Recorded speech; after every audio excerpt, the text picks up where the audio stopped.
Hey guys, welcome back to the channel. In this tech tutorial video, we're going to show you how you can assign tags or labels to your notes on Evernote in 2026. So let us dive into this. Head over to Evernote and navigate to Notes here to the left.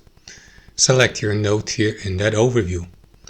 Next, guys, you will see your note with its content here, and below you will see also that option, Add Tag. So click into it to add your first tag, like relevant, presenter, and that's it.